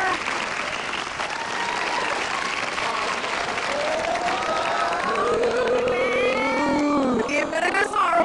That's all right now. No like my give it a cry like you know. Não, menina, sembra. Não, eu fui não, eu vi hoje da os caras ouro. Let's go, Bob. Let's get that labor during the man. Help with the kind of now for out to the also you need to get stand mustn't see anymore. See what is gonna find it down no money with that, but the woman can do it or in help me my honest help man they getting such some of the we long but here but you were now those but some yes yeah Mother, yes, damn, this it, that's him out. This is what did you get the lawn and yesterday after you opened myself. That's when I have a gift and shit that I want to way. I'm not Mr. Leader, but I will. Yeah, what am I? Next skills, this lady, but I leave it as I could get you yours or off. That's not it. Having your getting dollars. That's like when I didn't make it up to the Yeah, it's not because I actually. Yeah, well, I got me singing to give you that of yes, oh, yeah. It all says it's all what I know where to go. I'll be here too.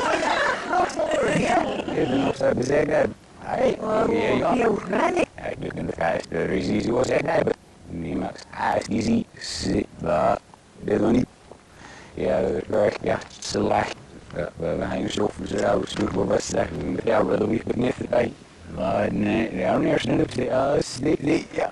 En dan heb je de drie, de netjes naast in de blauw, binnen z'n hello, zit, en zo is. Hey, je mij even allemaal een beetje van alle hoe je het nou, van het tijd. Great, het weer vanaf Bailey Roy, wow. Yes, oh, look at that. Sit down, sit down.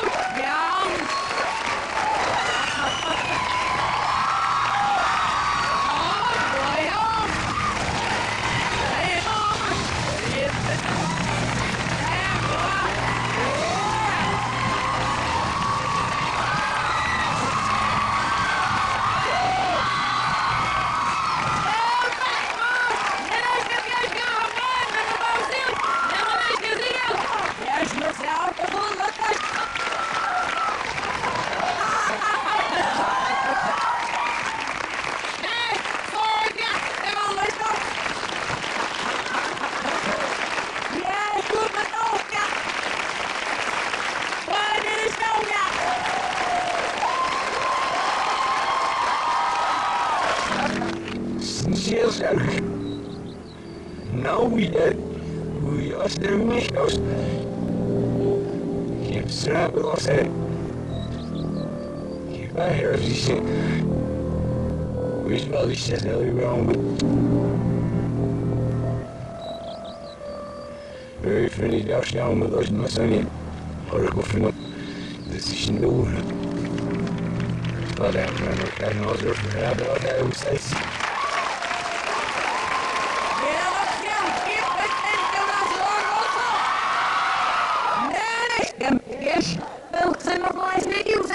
Nee, maar dan er een vel zitten alle de pijn. Ik word ben is er niet meer.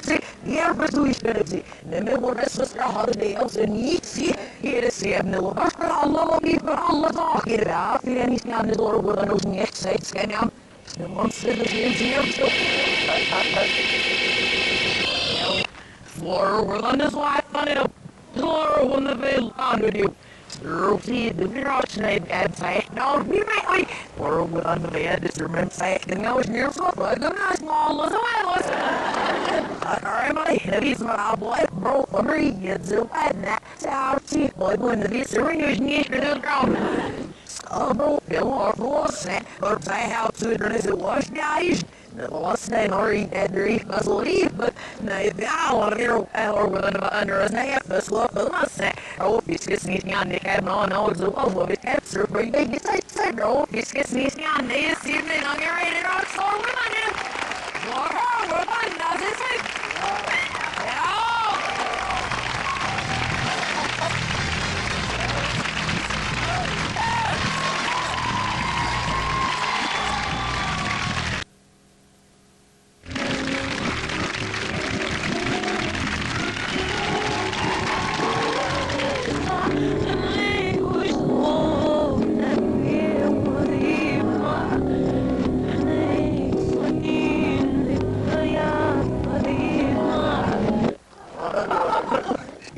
maar je drar right there at Bunny look out she's in the end my stick over the not sure. You send us no look so see this is Lord but I now but the far. Oh my is that he the land is trouble with long your beer see of your brain. No is my is you know say that yes yeah bro give me your have no deal no have no deal no.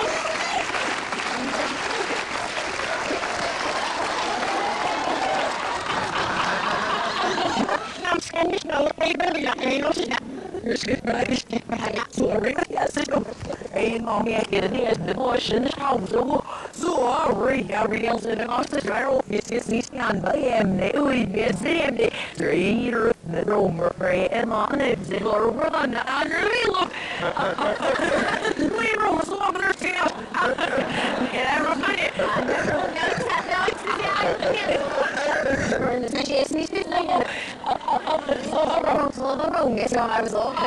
Ja, wat bracht me ziel was gewoon niet waar. En dan had ik het ze gaan wel aan die bij zo zo weer. Dus ja. Ja, ik kan dat niet. En dat surf en we rollen niet al wel niet eerder van ja. Zo. Hey, ja. Bigger me. Like, let's see that. Let's just do. Let's see that.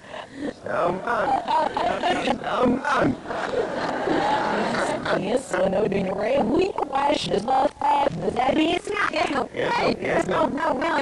No, babe, hey. No. You're washing the little guys. No, no. Goodness, I think if you did it, get in my. On it all that. Yes, on it all that. Yes.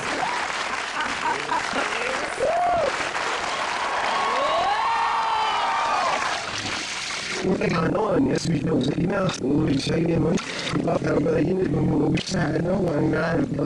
You know, so we all give to the domination. We can yeah, one year I'm taking it down. Not doing anything. No, we just have to make now. We get an ass. Mommy, look, I got. Yeah, well, I'm even snow out of the river. I know. We're running off in yet. What's the type that the show the top is your eyes in the face. They look like a silly buck crabs and boy, hey, go further. It ain't like you roll. I'm sure young you that's the deal that yeah, the question you know, yeah. That now here for very right. That's good. Like, yeah, I was looking at Rosie, but yeah, didn't it? I was going slow down all over. Oh, man, I love sweet. And the bus service, you know, in the beginning of the now, they don't stick. I was all for big guy. Why should they wait? I had the show, but you might go off the business. Like, maybe you don't know. Yeah. Well, and I was said this about him. I was over here. Was it that week? Very guy beside. Kan zo'n stralen zijn af de pieces te gaan. Wanneer je afkijkt van GS hebben de steeds gemaakt worden. Er zit wel kelders over. Er is ook niet ook elke en die mij het vandaag morgen. Hij is ik als jullie rol niet. Dus GS gaat zo en als niet zo zes wel veel leveren. Eigenlijk goed. Misschien heeft nieuw. Heel keer zo arm. Heel maar waar is het ook? Ik zei goed nee. Als je nog niet goed hoor. Ik get high. Right, throw Miller's your wife, so she always loves the money. Well, yes, so we did. So we. Yes, have a wife, Yes, look, for me, I'm not going to see this. No, I'm not sick. If I lose the day, I'll not take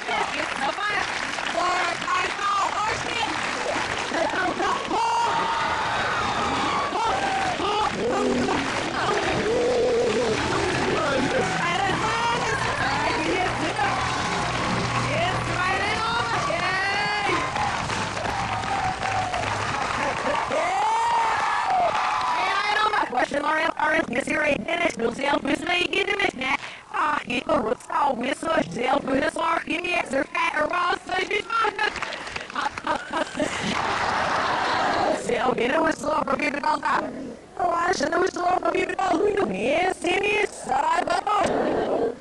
Als je niet er het zorg voor je. Voor het sociale doel. pulls her over. But I agree, she talks to her and talks to her. He first came to town, then falsely accused of rape, and recently cleared of the serial murders involving patients in his own hospital. This doctor can stop and start women's hearts all over Bay City, as you can tell by just watching this clip.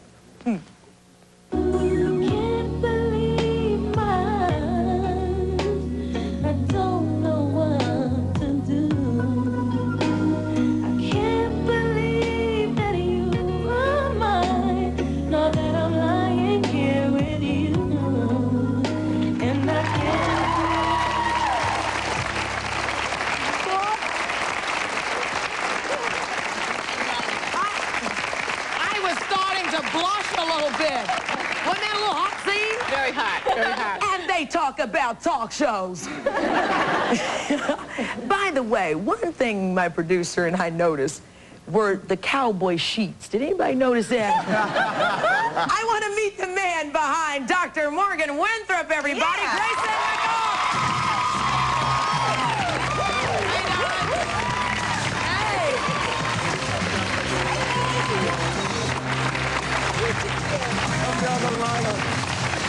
Hey, you know, the last time I saw this man was in Brooklyn in some scrubs. You clean up well, dear. But tell me, what were you in some cowboy sheets? Look at y'all look at this pillow. Do you see the cowboy sheets? Oh, yeah. Behind the cowgirl there. Yeah, he ain't a for real cowboy, but he is one hell of a stud. Playing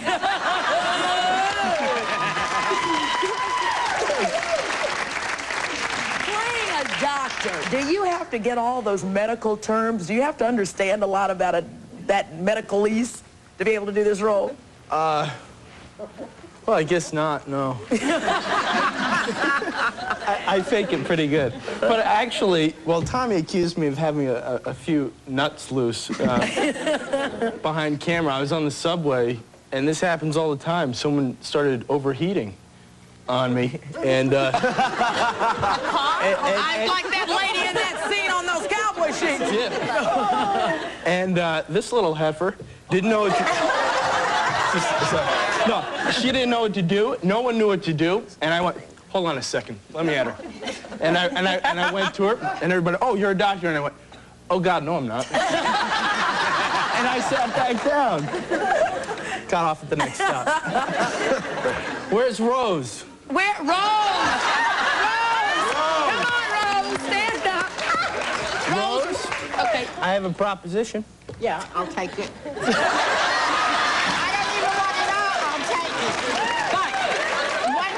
One thing before you say something, sure. I want to congratulate Another World on their new logo. It is beautiful.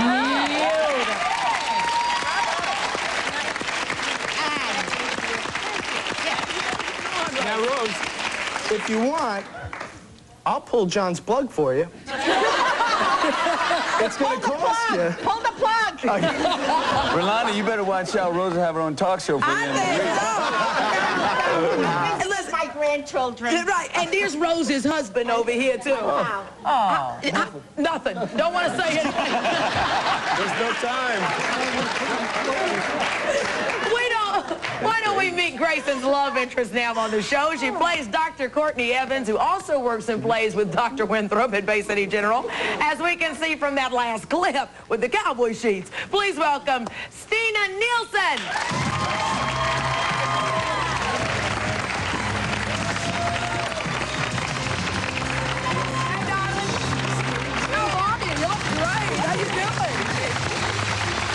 Did you notice those cowboy sheets? Oh, yeah. You did? Yeah, we've all talked she about said, cowboy sheets. We laughed about them. We're going to talk to you when we come right back. Look at those lips. Those cowboy sheets. We'll be back with the only resident of Bay City who also has been on the cover of Playgirl magazine, and we'll talk to Stina right after this, everybody.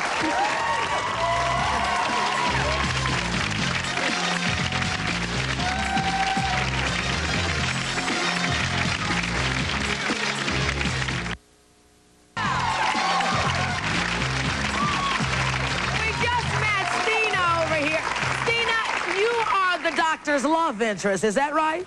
I hope so. No, as far as I know. As far as anything we need to know about coming up on this plot? As far as Courtney knows, everything's okay. As long as I keep my sheets. How did you guys meet on the show? How did this love blossom? Oh, it was close friends at work. I'm an intern and he's a resident at the hospital. Well, I tell you, the cops are in love, the doctors are in love. It's like, very go to work, fall in love. The next member of the cast of Another World plays single father Thomas Rivera, the gorgeous paramedic who has everyone in Bay City calling 911.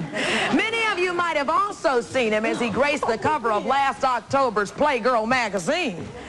Take a look at this, please. It calls him the lusty Latin star. Please welcome Diego Serrano.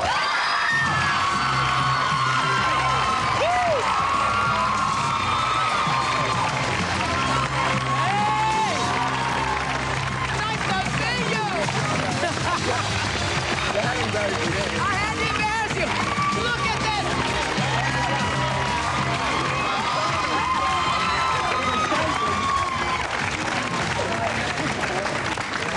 I won't sneak a peek until after the show. Could you hold this, please? How much did you reveal in there? I don't know. I guess you have to see for yourself. Whoa! Anna's gonna No, it's not much. No.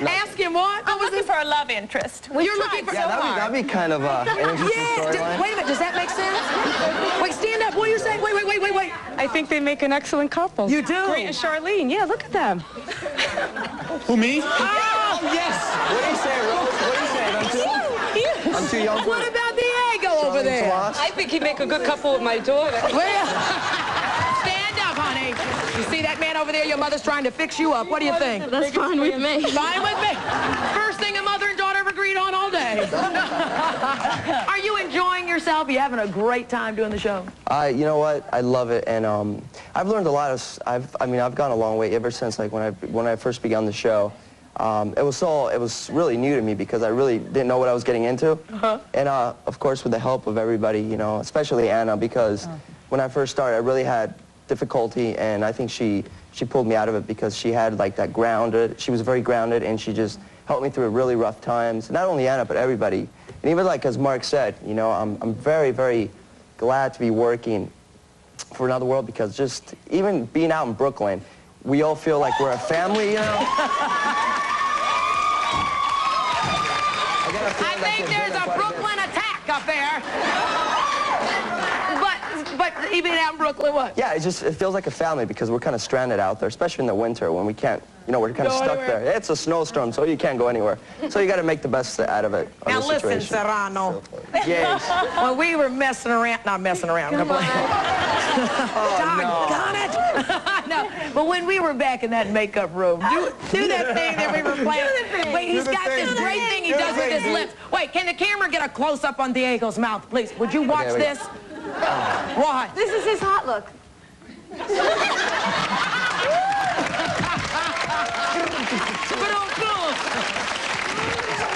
take a look at Diego Serrano in action in Another World, folks. You don't understand. You see, Maggie and I aren't together anymore. But I just don't want to see her get hurt. No, you did it, didn't you? I did some work for a family. Oh, come on, Raphael. I saw that ransom note that you left. Yeah, it's because of you that I got hauled in for that. You see, I gave the cops a description. The guy that I saw leaving the coin master, and that was you. You're a lying punk, man. Why don't you just get that out of my face? Hey, Raphael!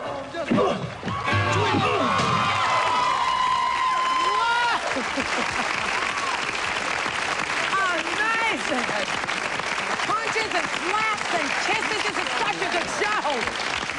When we come back, we're going to make a dream come true for one lucky lady from our audience as she gets a chance to play a scene with one of these talented residents of Bay City. This is going to be hilarious. Somebody from this audience is going to be a soap opera star. We're also going to meet one of the newest cast members of the soap opera who's really shaking things up in Bay City Herald. Can you guess who that is? Claire. Cool. We'll find out when we come back.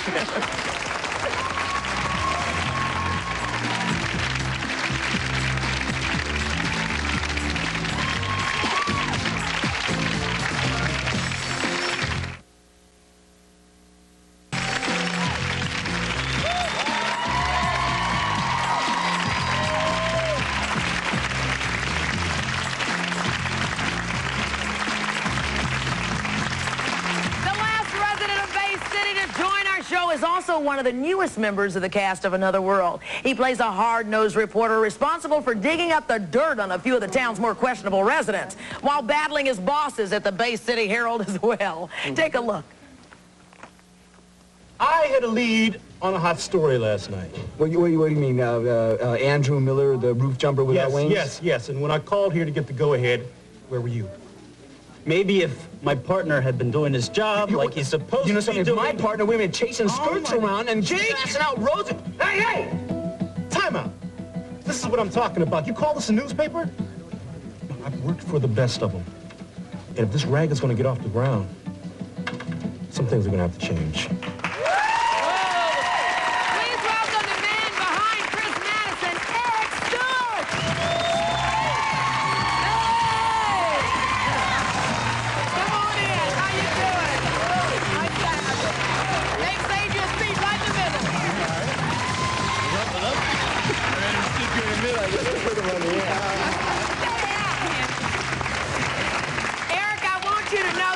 I've never seen anything quite like this on my show.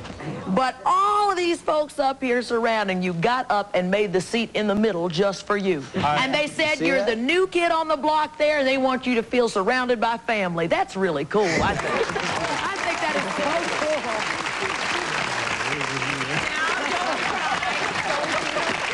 Don't any of the ladies have any eye on making him family, because his lady's here too, so, you know. That's right. I met your fiance back there. She's out. She's right there. Oh, there she's right here. Oh, look at her. What's your name? Kimberly. Do you know you're making women all across America mad as heck right now? Too bad. He's all mine. I know that's right, girlfriend. Give me a 5 on that. That's right. Hold on 1 second. That's not the girl he introduced me to. He's starting trouble in real life. That's you starting trouble. You are having a great time with this role, huh? I am. You are? And I just want to say I'm glad to be here on the Rose Show. I mean, the Rolanda Show. The Rose Show. You did the Rose Show. It's funny because I used to be a reporter, so I'm like sitting there watching to see if he does it right, if he writes it. But you look like you're having a great time. I am. It is, I think this is a great time to be on the show. I think the show is going through transitions right now. And like the new opening, which was already brought up, I think that is, to be a part of that for me was just a phenomenal thing. I didn't know I was going to be a part of it. And so to be a part of that, the new sets look incredible. And so when I first got to the show and saw these things, I was blown away. We have a new producer, So- and it's very exciting. Her name is Jill Farren-Phelps. And What a great job. yeah, we've had really great people along the way, but Jill has a whole different take on it. She has vision, and it's really, it's a lot of fun. That's exciting. Yeah, it really is. Now, what a whole lot of folks may not know about Eric. He used to be a Chippendale dancer, didn't he?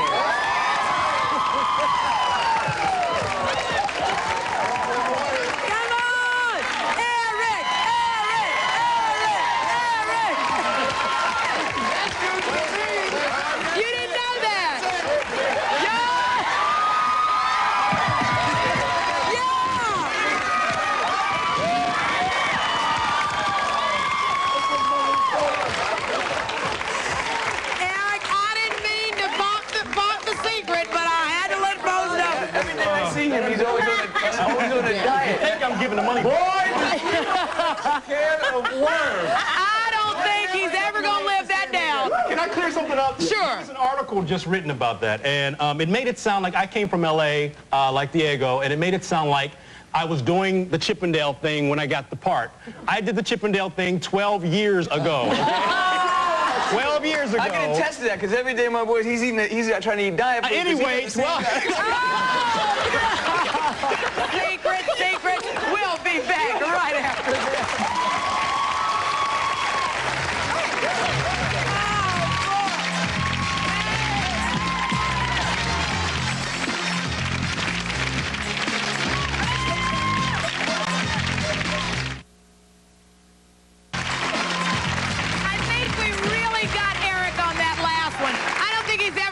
To live that down. See, you know, it takes an old reporter to find a good scoop on you there, Eric. Okay, listen, let's play a fun game. Any Anybody want to be a star with a soap opera star? Anybody want to play? Come on, you come on. What's your name? Diana. Diana? Come on, Diana. Now look, Diana, I'm going to give you a card here.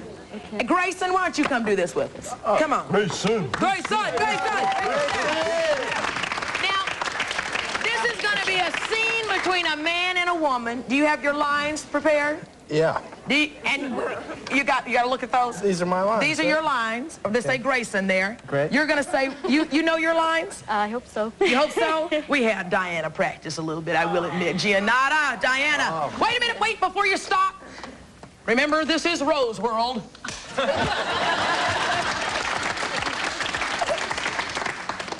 I do this on the soap all the time, too. They cut me close. I can't get you out of my mind. I can't take my eyes off you. Grayson, I'm not a toy for you to play with. Oh. I'm a real flesh and blood woman, and I have real flesh and blood needs. Diana, for that, I'm going to divorce both my wives. I'm going to move to the south of France to be with you and our illegitimate child. Just give me a little more time. Will you do that? And I'll wait till the stars fall from the sky, and I'll wait till the end of time.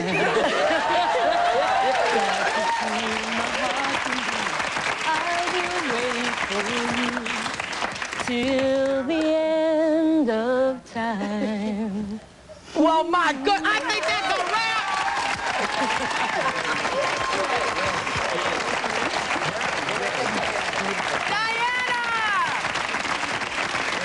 Diana, wait a minute. Oh, that's sweet. Diana, I take it you're a big fan of Another World. Yes, Stand up for a second. What does this show mean to you? And the fact that you got to even spin a play role with him for a moment. Scary, but they are so great. I did meet them, like Rose, at the luncheon. And they're so down to earth and they're so nice. You feel like you know them forever.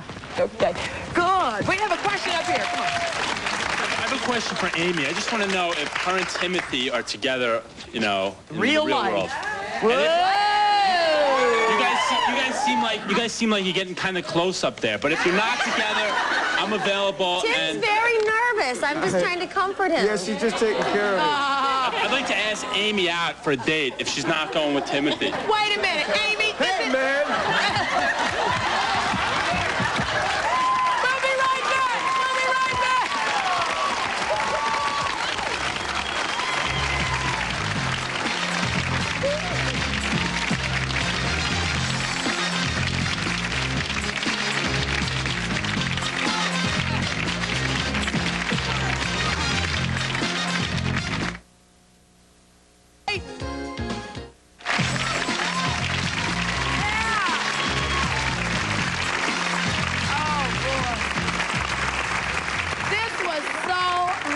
Fun. I cannot thank you guys enough for spending this hour with us. We're going to keep watching. Thanks for having us. Yeah, just we really enjoyed it, didn't we? Weren't they great?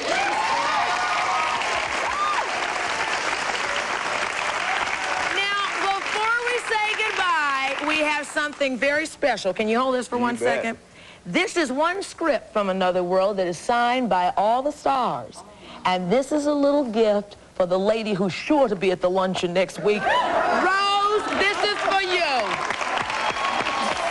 You want to come meet the cast? Come on. Dreams can come true, Rose. Look at you with tears. Look at her. You know, we should have given you this. I know. Yeah. We'll see you next time on Rolanda, everybody. Bye. See ya.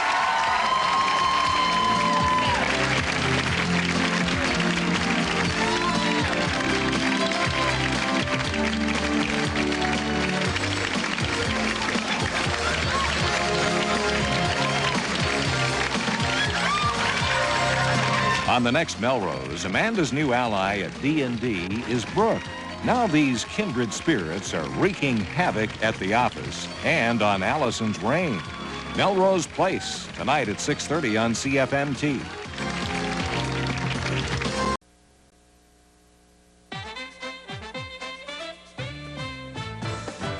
Welcome back to Soap Center.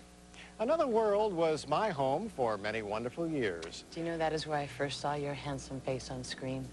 Oh, well, no, I didn't know that, but thank you. Well, it's been a year or so since the long-running soap left the NBC daytime schedule, but that doesn't mean the soap has left the hearts of the viewers. When Soap Opera Digest decided to reunite some of Another World's most loved actors, Soap Center happily accepted the invitation to tag along. They're the faces you know, the people you've come to miss. It's been 1 year since Another World ended its 35-year run on NBC.